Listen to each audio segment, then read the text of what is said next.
Hello, everyone. Welcome to the Authorhood podcast. Hope winters are being enough merciful. Gracing the show today is Miss Sohini Moitro, a life's person. To live is one thing, and to understand living is another. The ones doing the other have her included. With a very diligent take at life, Miss Moitro recently got her second book published titled Fragments of Life. Hello, ma'am. Thank you very much for accepting our invite. Hi, I'm glad that I'm invited here. How are you? In best, ma'am. Thank you very much. So, how will you best introduce yourself to the listeners? Hello, dear listeners. I am Sohini, and as she mentioned, I am the author. This is my second book, and I'm the author of the book Fragments of Life, a collection of short stories. When I'm not writing, I am a part of the corporate communications team in an MNC.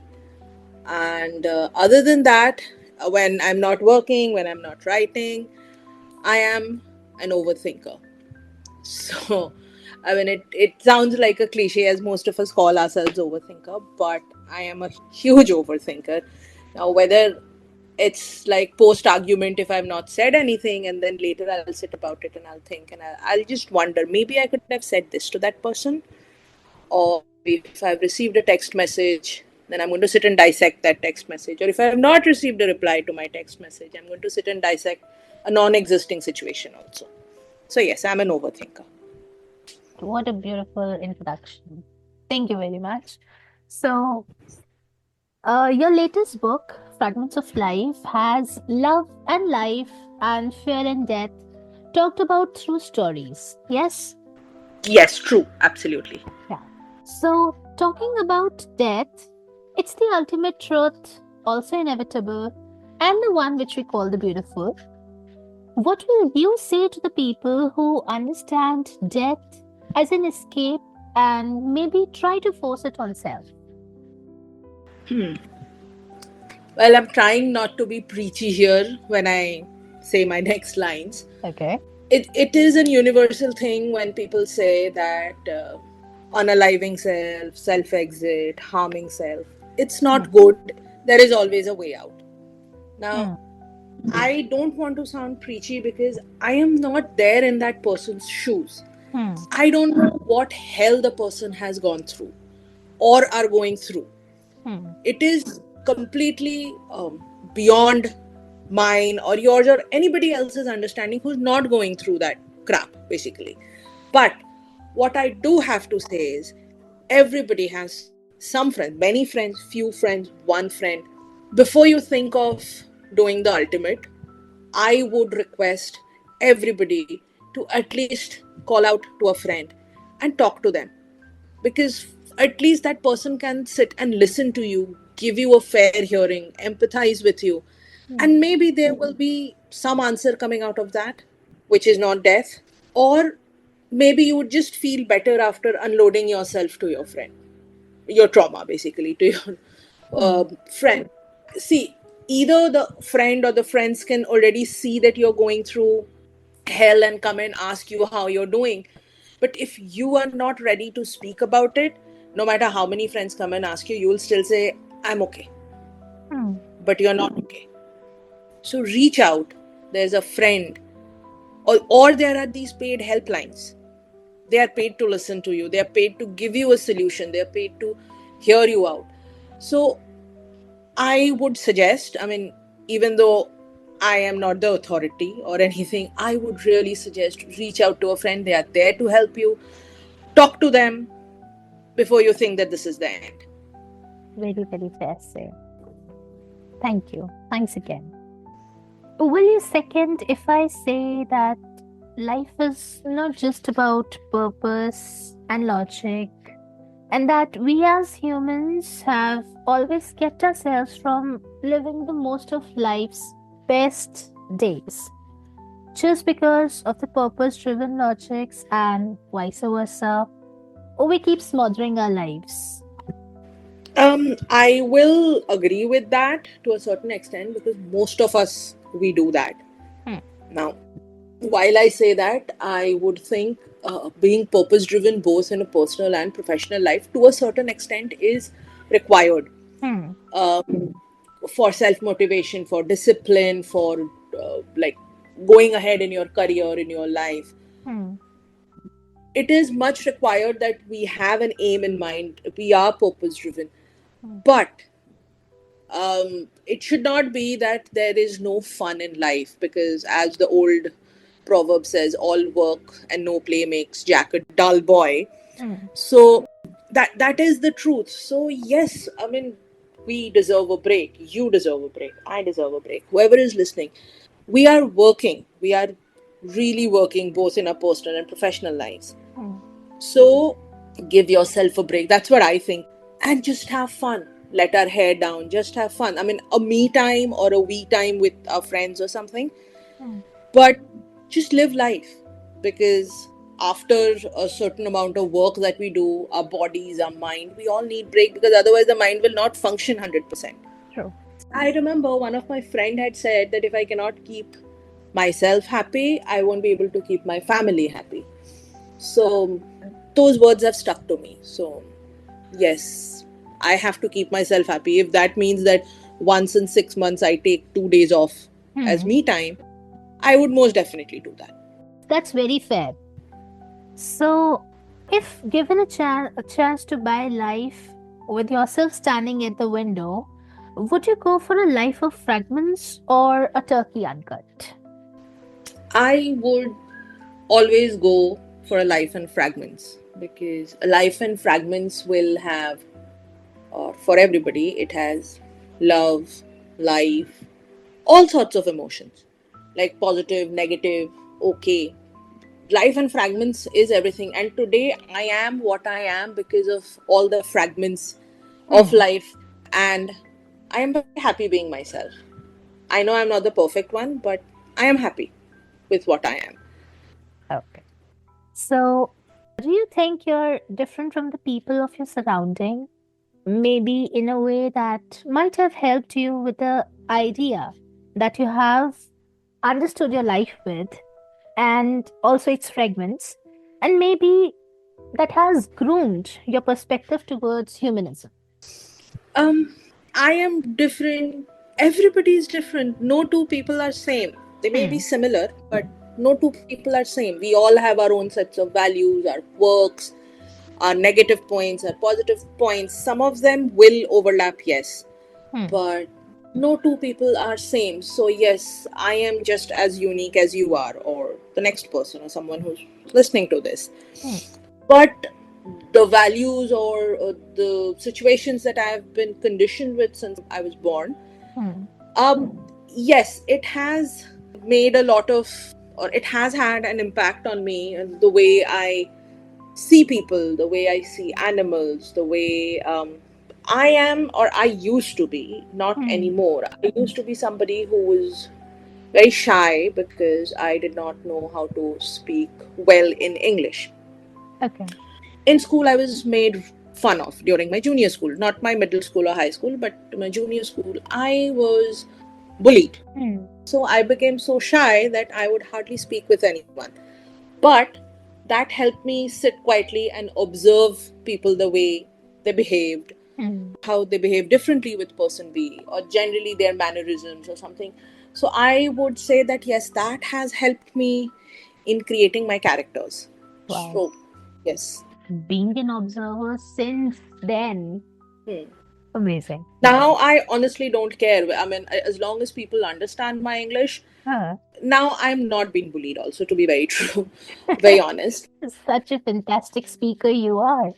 Why, thank you so much. But my junior school, I was bullied for at least for my first, second, and third standard. I was ruthlessly bullied by people. So, yes, I And hardly spoke. I mean, my mother got complaints in those annual PTMs that your daughter doesn't speak.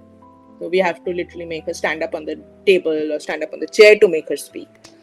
And this never happened in front of the teachers, hmm. because teachers helped me learn. They gave me extra classes, speech, this, that. So yeah, teachers helped me. I have no complaints there. But we were what, 6, 7, 8 in those three Hmm. years.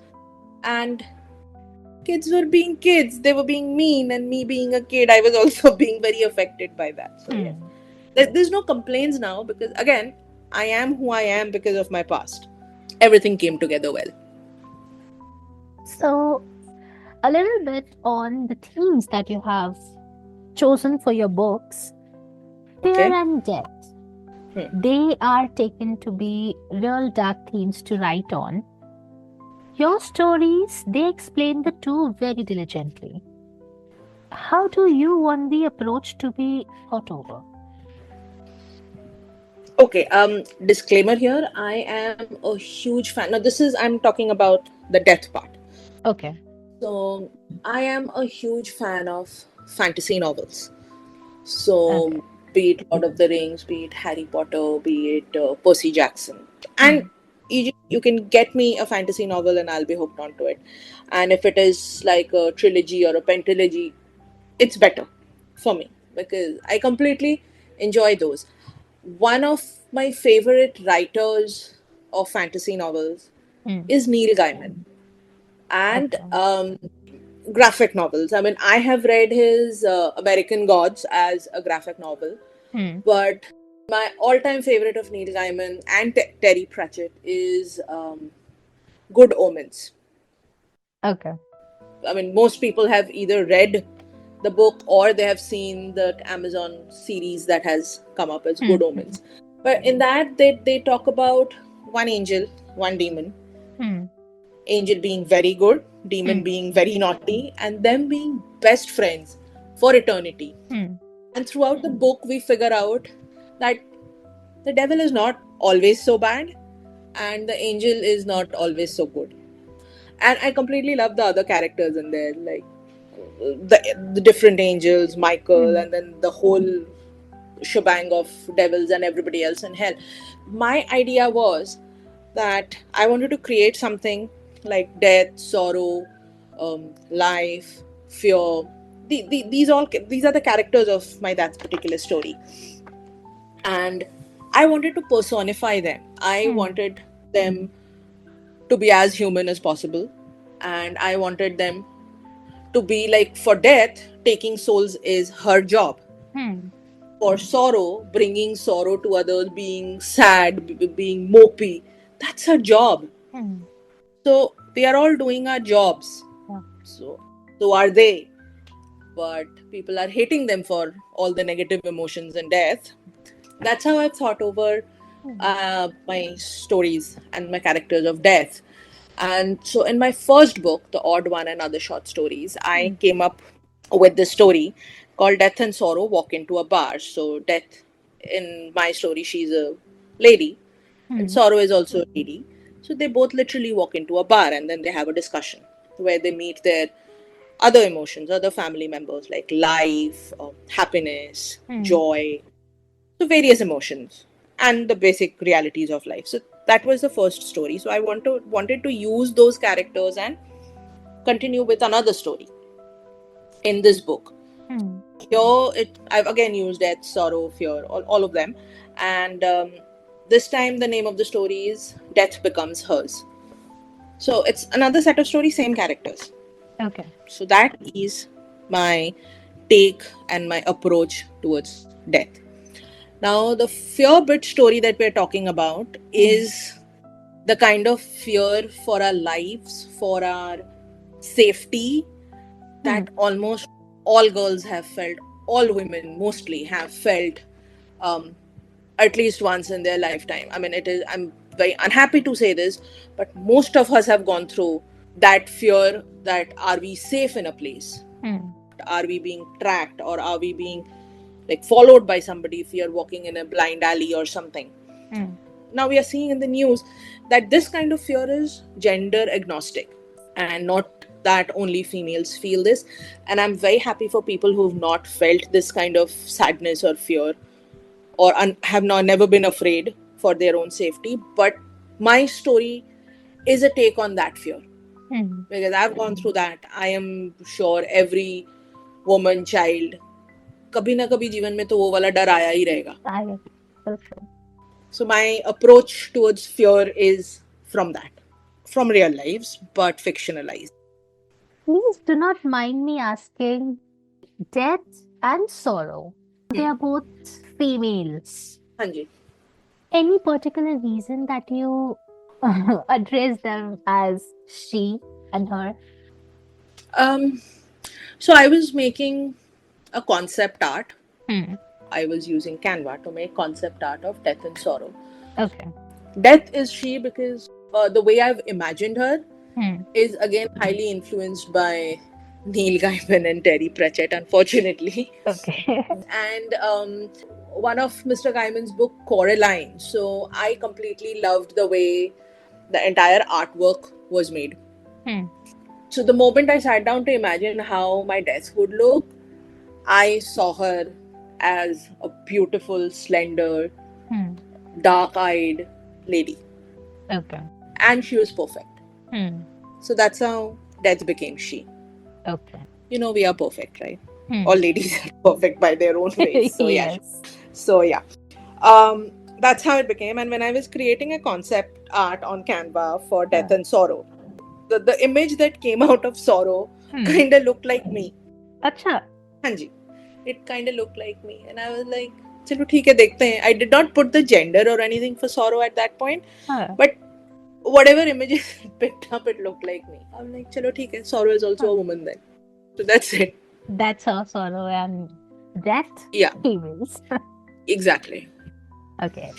I'd like to address one more thing that the angel is not always angel and devil is not always devil. Hmm.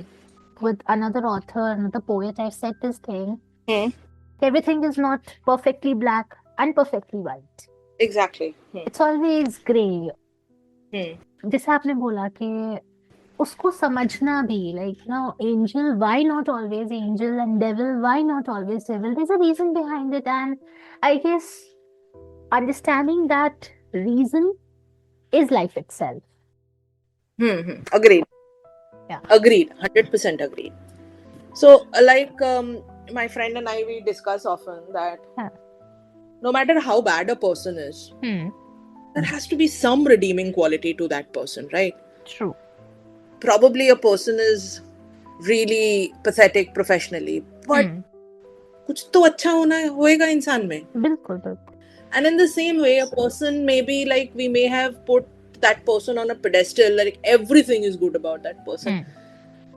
It's not right. I mean, there has to be that, again, that is a human being, so there has to be flaws with them.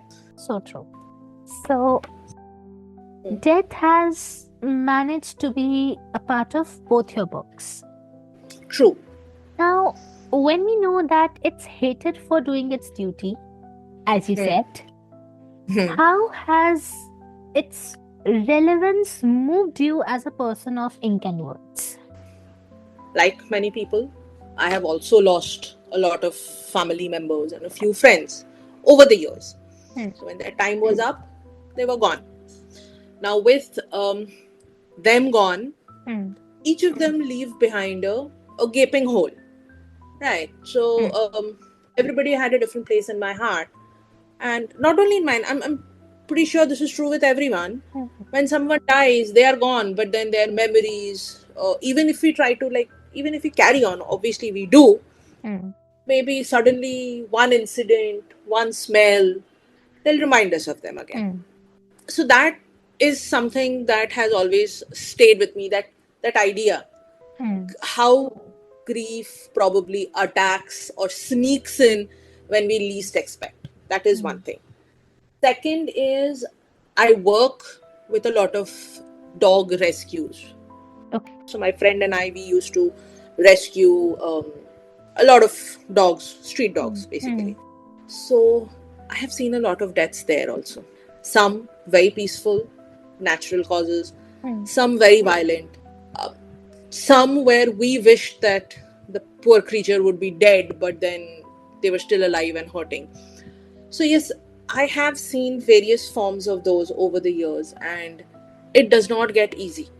I mean, initially I and my friend, we both of us thought that we want to do this, we have to do this. If we don't do it, who will do it? So we will rescue the dog, we will take them to whichever SPCA or AMTM or wherever, whichever is nearby. But the heavy heart, it does not go away. And if I'm feeling something, I will write it down because it helps me cope with it. That is my coping mechanism. So that's how it has moved me, and I bring it into my writing. I may end up making it into a dark humor, or I may end up making it witty, because not everybody every time want to read a mopey writing. I wouldn't want to go back and read a mopey writing 24/7. So I may be ending, like I may make it up as a dark humor thing, but the feelings are very real. And this is all that actually makes you a writer. Maybe, yeah, you can say. A little bit about your first book, Hmm. The Odd One and Other Short Stories. Yes. What is the fair say for the Odd One title? Okay. I am the odd one. I am. So Okay. I wrote the entire book. I did not have a title. Huh. And as a first time author, at that point of time, I thought it was a brilliant idea. Now I'm not very sure, but at that point of time, I thought it was a brilliant idea if the last story of the entire book would be a description about me, so that the readers know where all the stories came from. Okay. That's what I thought. So once I titled that bit about myself as the odd one, because I have forever considered myself odd, Acha. a socially awkward person, basically a weird person. And then I wrote the story, and I was still sitting and thinking, book ka title kya do? Then I just thought, why not the odd one and other short stories? So that's how it became the odd one and other short stories. Wow. I've actually put real life incidents in that about how I am really awkward and odd, and then that's how it's me. I mean, there is no way I can deny it. It's the odd one is me. So my first book title is my first book baby. So it's the odd one and other short stories. That's how it goes. Okay. Yeah. Since both your books define utter details of life, would you want to write a third book? Maybe that, making up a trilogy in your name with life and its reflections as the genre? Since you're speaking about my third book is almost almost completed. Acha. Yes, but that is not a collection of short stories. That is a book of poems. So, on a frivolous side, I used to have a lot of crushes when I was a bit young. So every third day, I have a new crush. New crush. The moment the time would come for me to speak with that crush, I would run in the opposite direction. That's a different story. But yes, I used to have a lot of crushes, and then I thought, every time I felt something for a new crush, I used to journal it in one of my notebooks. So in my second book, actually, every story that is written, so after the title, there is a 4-lined sort of rhyming statements, or poems, as you would say, which describes the story. So I was already into that poem mode when I found this old journal of mine. And I wrote a book of poems. So it is almost done now. Wow. So that will be my third book. But I will actually tell you what I plan to do is I do plan to have 3 sets of short stories. So my third set of short story would be somewhere later part of next year or the year after that. So, but yes, a trilogy will be there. Yes, trilogy of short stories. Yes. And then maybe I'll have the patience to write a full novel. Full novel, yes.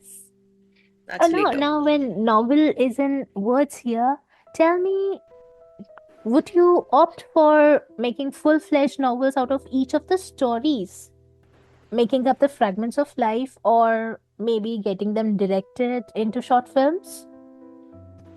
Okay, since you've given me two options, I'm going to be extremely greedy and say both. Both. Because so that there's this a particular story in Fragments of Life, which Huh. is Budape Wala Love. Acha. It's about a second chance at love. Hmm. So I would want to, I mean, if I had the patience, I would actually want to make a full-fledged novel out of that story. Because I would really love to do that. I mean, if I get a second chance at writing the same story. But then there are some other short stories which I would want to be made into a Netflix short story, Netflix and chilling purposes, or maybe. So, mere bachpan mein there used to be this one particular TV show that used to come that was like really long ago. That was Star Bestsellers. Acha. KK Madden used to act a lot in those, Ha. and I want maybe some of my stories from first and second book to be picked up and made into a small anthology of like that. So yeah, if anybody is listening, please listen to that too. It's required. If you listen to this, you have to listen to that as well. Yes, yes. So yeah, I'm being greedy and I'll say I want both. Very, very fair. Very fair. So, was it liberating, like a whole new experience and understanding, or was it draining when you were writing Death and Fear? Um, when I was writing about my personified death, Hmm. it was not draining at all. It was quite liberating. I was happy because I made her into a human being. Hmm. And that's what I hope readers feel or readers see when they are reading my books. Hmm. Either book. I mean, the characters are there in both. Hmm. However, the story that I was writing, The Unexpected Visitor, Okay. that talks about this kind of fear of like safety. Hmm. That was pretty draining because, yeah, it was based on a real incident. Hmm. So, sort of real. I mean, it was obviously dramatized in my book, but Hmm. yes, I chose to. I wouldn't say I had to. I chose to relive all the moments, those fearful moments, so that I could write this. So, yes, while writing Unexpected Visitor, I was drained. I was in a bad mood after I finished writing.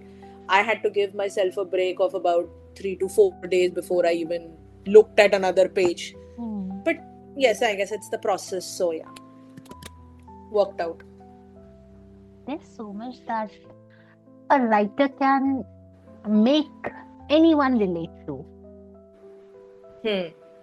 That's my wish. That's my hope that when people read my stories, Hmm. they relate to it.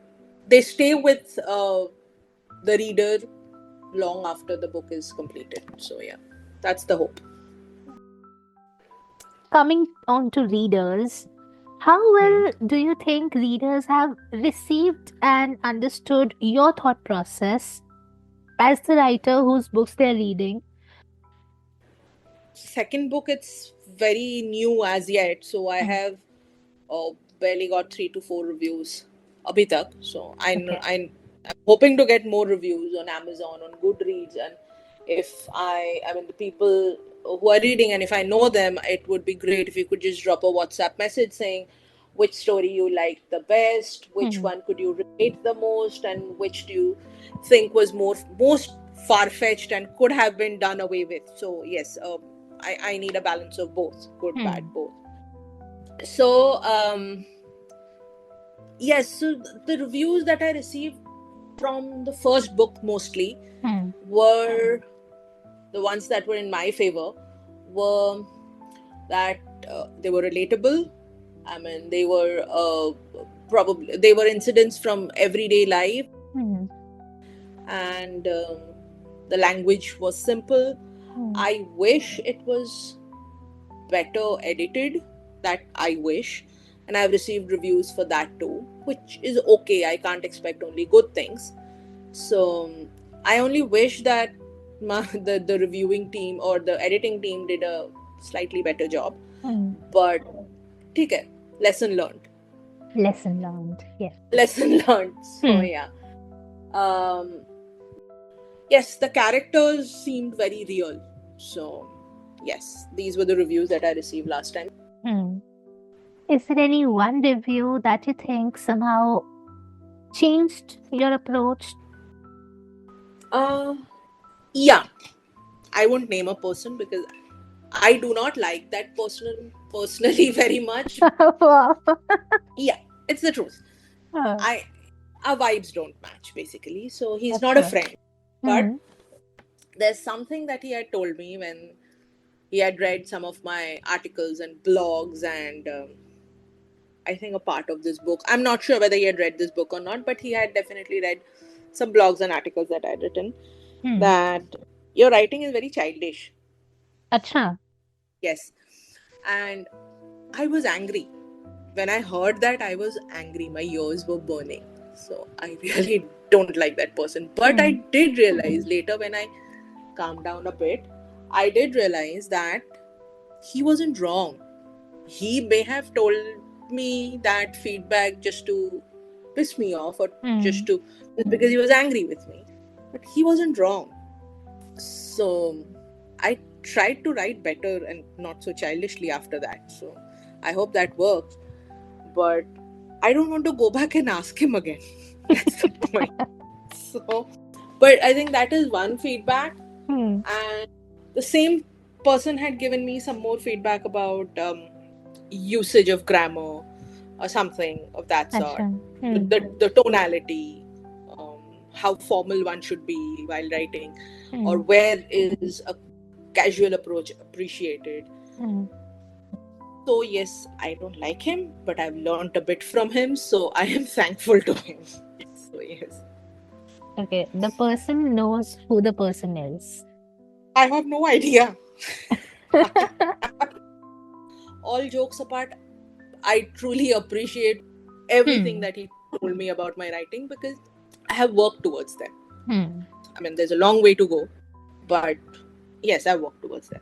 You have a good enough gap between both your books.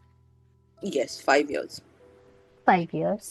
So, उन 5 years में were you practicing writing or were you reading? So, I had a writer's block. I would stare at my Word document Hmm. for ages and probably will not be able to write even one sentence. Hmm. Nothing was coming. It seemed that my life had become so boring that there was nothing to write about. Hmm.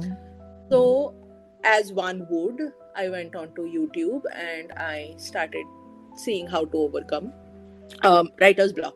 Hmm.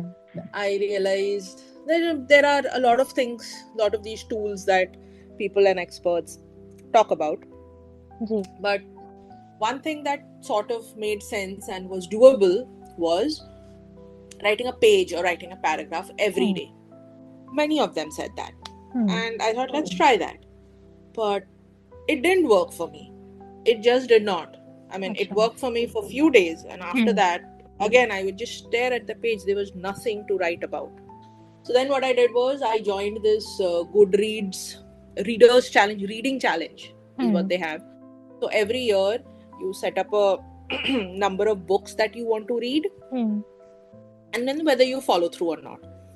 So I ji. started with 20 books a year and I read 20 books. It was fiction, non-fiction, fantasy, mythological fantasy, Hmm. anything that I could get my hands on. So then next year it became 30 books a year. Since I was not writing, I did not even pick up a pen or a paper, or I was doing my work related writings. Hmm. Thankfully, I was doing okay there. अच्छा. All my writer's block came to my fiction writing, my next book. Ji. So I participated diligently in this reading challenge of Goodreads, and for about 3 years, or 3.5 years, or 4 years, I read immensely. And Okay. then one fine day, I was sad and I decided to write. Hmm. And then I just started writing again. So yeah, that's how it worked. And that's how it always works. So yeah, I needed to be sad to restart writing, I think. That's what it was. Needed to be sad. Apparently. So Okay.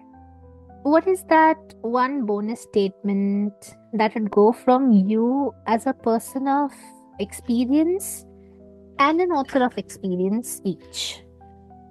Okay, so personally, I remember one of my friends when I used to work in call center. Hmm. I had this one friend, Karen. She would always say, I mean, that was something that she would always say. Hmm. That was, be nice. Acha. That's all that she said. Be nice. Hmm. Whether I was being sarcastic, whether I was being rude to someone, or whether I'm just angry or sad or anything, if I was not nice to people, she would always like just poke me and say, be nice. She'd be Acha. like, Sohini, be nice. Now she's somewhere in Canada. Hmm. She doesn't say that to me that many times. That is one thing that has stuck with me. And I actually keep on telling that to myself. So, be nice. When I realize that I'm being extremely sarcastic to someone or I'm about to be rude, Hmm. and it helps. I mean, being rude or screaming down at a person, it may give peace for a moment. Hmm. Next time, I can't go over to him or her and say that this is what we require. Ji. A little bit of peace and calmness helps. So, yeah, be nice. That is one thing. Hmm. And as an author, I would say that I think anybody who wants to write must put together whatever they are feeling at that point of time, whether it's a good feeling or a ecstatic feeling or an eclectic feeling or a sad feeling or a greedy feeling or I just want to kill someone type of feeling, because those feelings are also there. Yeah.